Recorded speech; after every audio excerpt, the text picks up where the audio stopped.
কে আমার ওয়াজই বন্ধ হয়ে গেছে মিডিয়ার একটা দেখা। একজন ওয়াজ মাহফিলে দাঁড়ায় বলতেছে, ইমাম সাহেবরা যদি কোনো কারো পক্ষে ভোট চায় তো ওরে বাইন্দা পিটায়া তারপরে আমাদেরকে খবর দিবা। দেখবেন মিডিয়ায় খুলা দেখায় দেবো। ইমাম সাহেব বাইন্দা ফেলাবেন, একদম বেনামদার বাইন্দা ফেলাবেন যে ব্যাপারটা তুই ইমানি করবি, ইমামতি করবি, তোর জামাতে ভোট চাওয়ার জন্য আসবে না। যদি আমরা না পারেন আমাদের নেতা কর্মীরা যারা আছেন তাদেরকে বলবেন, প্রয়োজন আমাকে বলবেন, কাজল ভাইকে বলবেন, আতাউর ভাইকে বলবেন, বাইন্দা হাত তো বাইন্দা পুলিশে দেবেন। ইমাম সাহেবদেরকে আমরাও বেগায়রত, আমাদেরও গায়রত নাই, আমাদেরও গায়রত নাই, আত্মমর্যাদা নাই, আমাদেরও ফখর নাই, গৌরব নাই। নাহলে আমাদের উচিত সব মসজিদ কমিটির হাওলা করে দিয়া সভাপতিরে বলা তুই জুমা পড়াবি, সেক্রেটারিরে বলবে তুই ফজর আর এশা পড়াবি, কোষাধ্যক্ষকে বলবে তুই আসর আর মাগরিব পড়াবি, বাকি কমিটিকে বলবে পাক করে জোহর পড়াবি, আমরা পড়াবো না। খুদায় আওয়াজ না খুদায় কি হবে, মৃত্যুই হবে। নাইলে রিক্সাই চালাবো, নাইলে রোজা রেখা এক বেলাই খাও। সবার ভিতরে দাঁড়ায় বলতেছে বাংলাদেশের সরকার কোথায় থাকে, বাংলাদেশের প্রশাসন কোথায় থাকে? ওদের কানে কি ঢোকে না? ওরা কি চোখ দিয়ে দেখে না? একজন ইমামকে বলতেছে খবর দিবা বান্দা পিটায়া, আমাদেরকে খবর দিবা, আমাকে খবর দিবা, আমার লোককে খবর দিবা। এটা কোনো কথা? আবার বলে বাক স্বাধীনতা।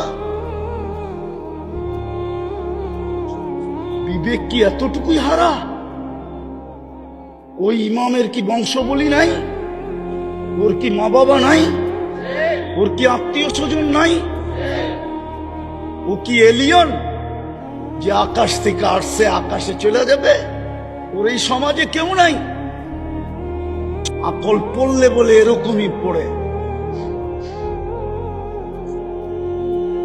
পায়ে হাত দিয়া বলি রাগ হয় না। আজকে দেখার পরের থেকেই পুরো জিনিসই চেঞ্জ হয়ে গেছে আমার সমাজে। এটা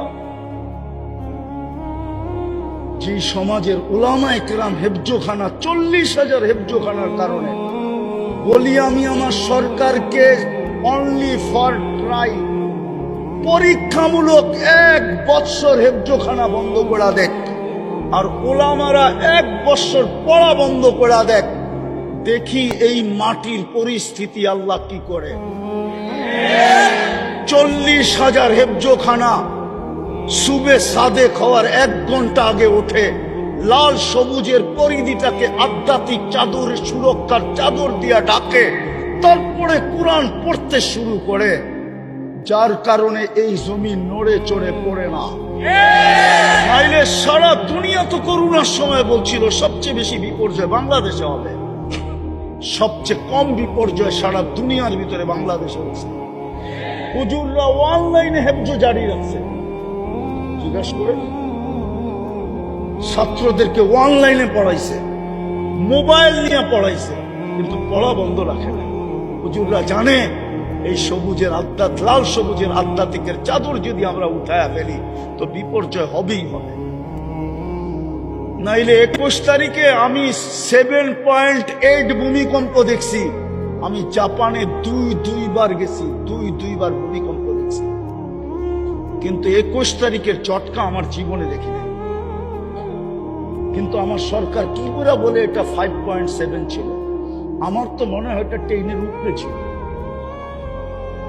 আমি তো জীবনে এত বড় ঝটকা দেখিনি। আমি জাপানে 2বার গেছি, 2বার, 5-এ আর 15-তে। আমি ওইখানে দুইবার ভূমিকম্প দেখছি, কিন্তু এরকম ঝটকা দেখি নাই। 7.8 ঝটকা দেখছি আমি, কিন্তু আমি ওই দিন খবরই পাই নাই। আমি নামাজে ছিলাম, খবরই পাই নাই যে 7.8 আমার উপর দিয়ে চলে গেছে। কিন্তু 11:30টায় যে ঝটকা লাগছে আমার জীবনে আমি দেখি নাই। কিন্তু বাংলাদেশের বিপর্যয় যতটুকু হওয়ার কথা ছিল অতটুকু হয় নাই। এটাকে বিপর্যয় বলে না, বাইচা আছে এই হেফজোখানার গুলোর কারণে, বাইচা আছে এই আলেম ওলামার রাত্রের চোখের পানির কারণে। আপনাদের সিসি ক্যামেরা কি আমাদের ঘরে আছে? আপনারা মনিটরিং করবেন তো করবেন কোথেকে? যান যান, বাংলাদেশের শত শত আলেম রাত্রে মুসল্লায় পড়া শুধু একটা চিৎকার দিতে থাকে, इलाही किसी को सोने में मजा, किसी को खाने में, हमें मजा आता है आखिर लग के उठने में। হাজারো ওলামা রাত্রে মুসল্লায় পড়া কাঁদতে থাকে, যার কারণে এই লাল সবুজের পতাকাটা বিপর্যয়ের থেকে বেঁচে আছে। নাইলে এতটুক জায়গা 18 কোটি মানুষ, আর যেখানে একজন আরেকজনকে ছোলায় খায়, ওটা বিপর্যয় হয়ে শেষ হয়ে যাওয়া দরকার ছিল। আজকে ওই উলামাদেরকে বলতেছে পিটায়া বান্দা রাইখা খবর দিবা, তাও মসজিদের ইমাম। আমরা বেশি বলবো না, এতটুকুই বলবো, আল্লাহুম্মা আল্লাহুম্মা খুযহুম বিআখযিন আজিজ। তর্জমা করলাম না, উলামা তর্জমা করছে। আল্লাহকে এতটুকুই বলবো, আল্লাহুম্মা খুযহুম বিআখযিন আজিজ। এতটুকু। জোরে আমিন বলেন, জোরে।